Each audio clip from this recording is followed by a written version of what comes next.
Time for a shower and a shave.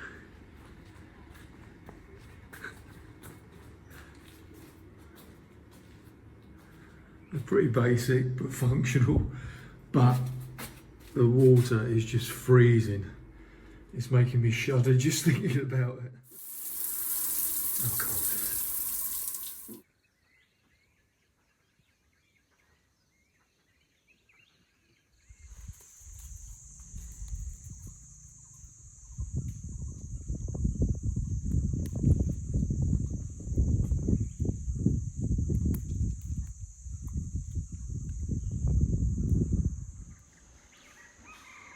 And this, just by the headquarters, is the start of the little nature trail that they've got here. But it's also the start of the longest trail they've got here, and I think I'm going to try to walk that one today.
Right, there's not really much of a trail noticeable from here, but this is where we divert off the concreted touristy trail to the longest trail.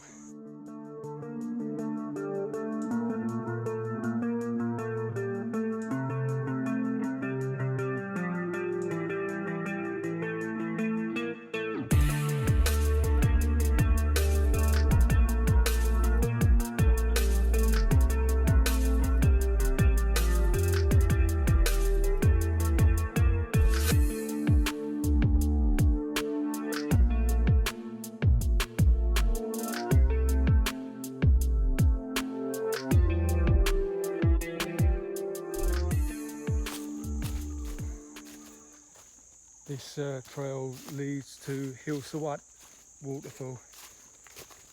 It's at the park. They recommend that you take a ranger with you on this trek, and I'm only walking it because I've walked it a few times before, and I've got my GPS tracks from previous visits. It's a very easy trail to get lost on, this one. You could get yourself into problems quite easily, and in fact a few years ago they did, I think it was 2 or 3 tourists got lost for 1 or 2 nights that they're eventually found all right. So it's not a track to be taken lightly, and I'd probably think twice about it in the rainy season.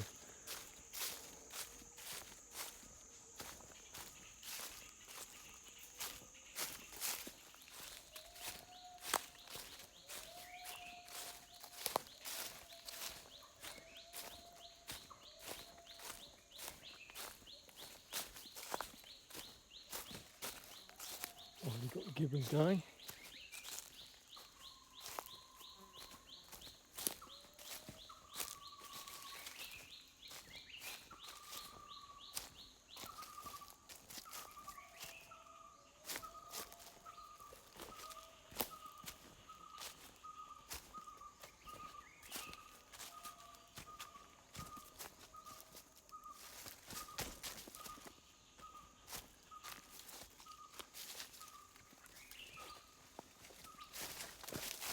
Yeah, bits of this trail would be treacherous in the rainy season. It would be so slippery.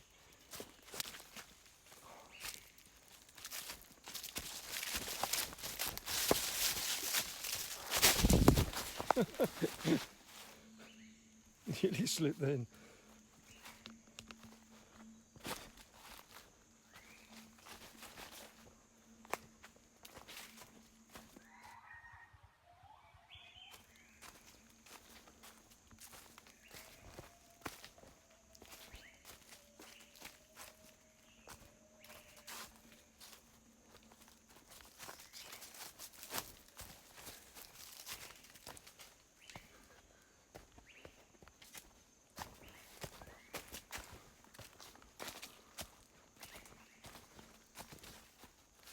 Right now the trails are getting quite hard to follow because not many people are using them.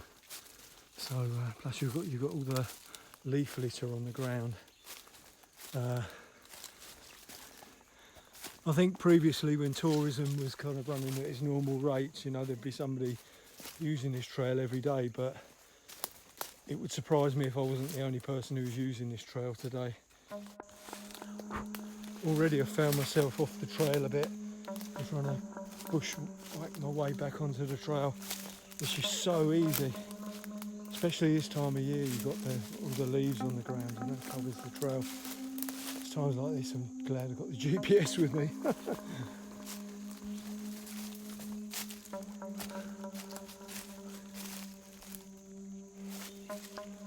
As you can see, once you get off the trail, the undergrowth gets very thick and it can be really tough.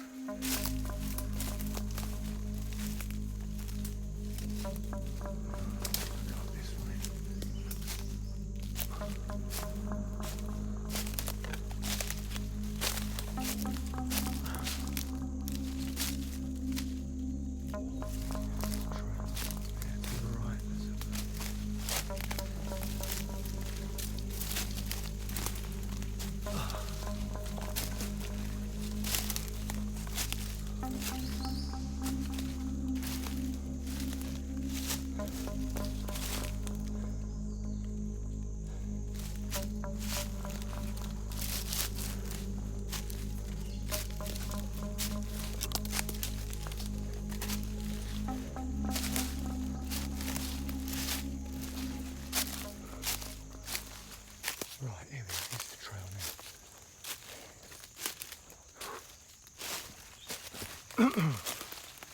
That's it. That's on course.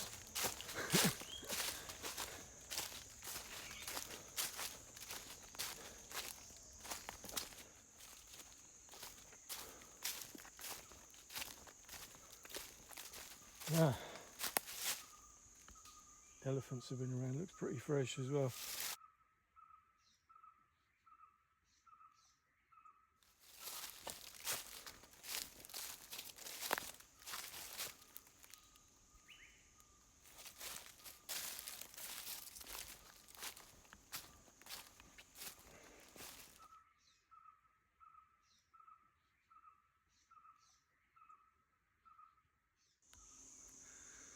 I just thought I'd tell you a bit about how I become associated with Khao Yai.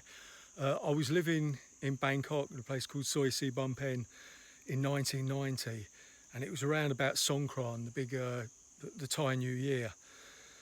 And I was teaching English at the time, but we had a bank holiday weekend coming up, and somebody had put signs on some of the restaurant windows on Soi Si Bum Pen saying that, you know, it was a Khao Yai travel tours, and it mentioned that they had tigers and it was only like 2 or 3 hours outside of Bangkok. And I just thought, what? They've got wild tigers like 2 or 3 hours outside of Bangkok. I thought, we've got to do this. So I said to my friend Mike, you know, come on, let's do it, let's do it. Now, we were inexperienced about what travel's like on the bank holiday weekends. So we just went to the Hua Lompong railway station, and it was just unbelievable. You know, you get all the migrant workers going back northeast, which was the direction we were going in. And in those days, I'm not exaggerating, there were people literally riding on train roofs.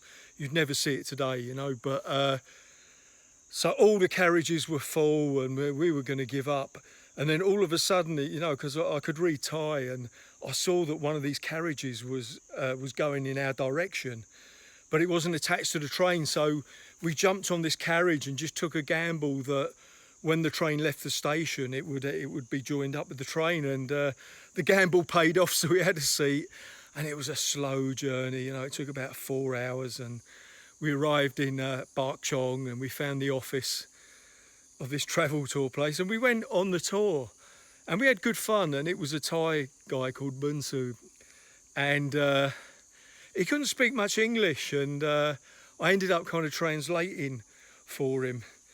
And it At the end of the tour, he said, well, what are you doing? I said, well, you know, we teach English in Bangkok. And he said, well, you know, why didn't you come and work here? And I thought, teaching English in Bangkok, or, you know, taking tourists through the jungle looking for elephants and tigers. No contest. So I become a tour guide at Khao Yai National Park, working with Bunsu. And in his advertisements, he used to call himself a jungly expert. So we used to, myself and my friend Mike, who also joined them, we used to call ourselves jungly experts.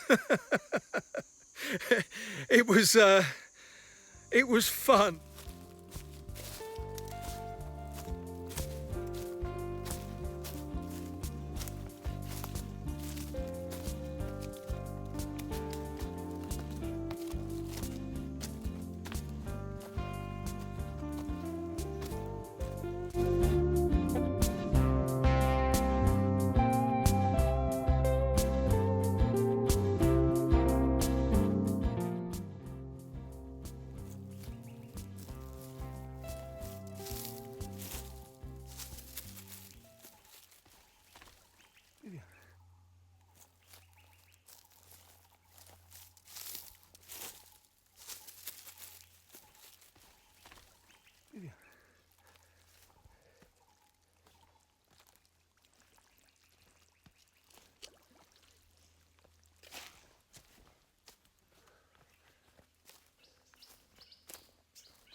That is really fresh. That's glistening wet.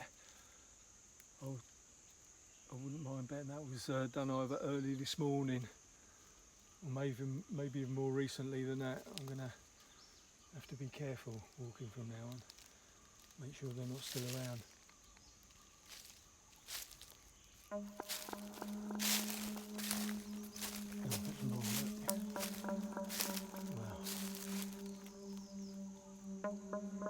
That's really fresh.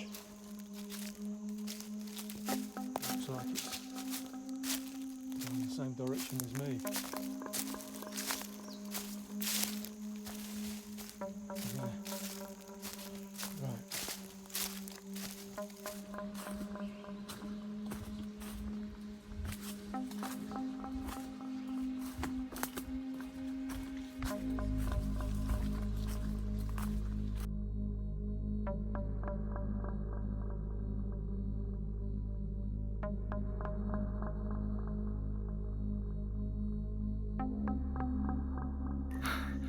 Well, despite having the GPS, I just found myself hopelessly lost.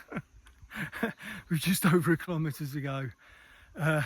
It gets a bit awkward to follow. You get near a riverbank, and I ended up walking along the riverbank and scrambling up it, and then walking along the top with a sheer drop to the left of me, and finally I found my way back on the path. So yeah, treat this trail with respect. And if you've never walked it before and you haven't got a GPS, definitely hire a park ranger to walk it with you. Well, that was awful. That was one of the worst last final kilometres I've ever come across. Somehow I managed to get off the trail and end up scrambling down by the riverbank, and I looked on the GPS and I saw that I was only 20 yards off the actual track. So I tried bushwhacking through to the track, but I was only 20 yards away from it, but I was at the bottom of a cliff and it was at the top. So I had to scramble around. Eventually I made my way to the waterfall, but that was tough. I think that final kilometre probably took me about an hour and a half.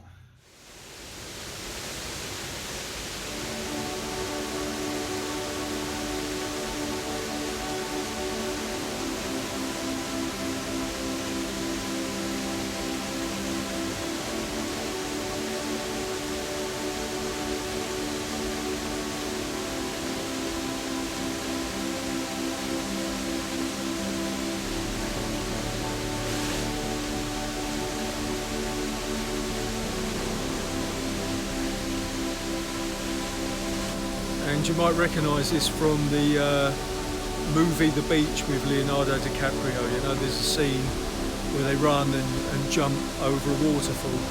and this is where it was filmed. Haew Suwat Waterfall right behind me.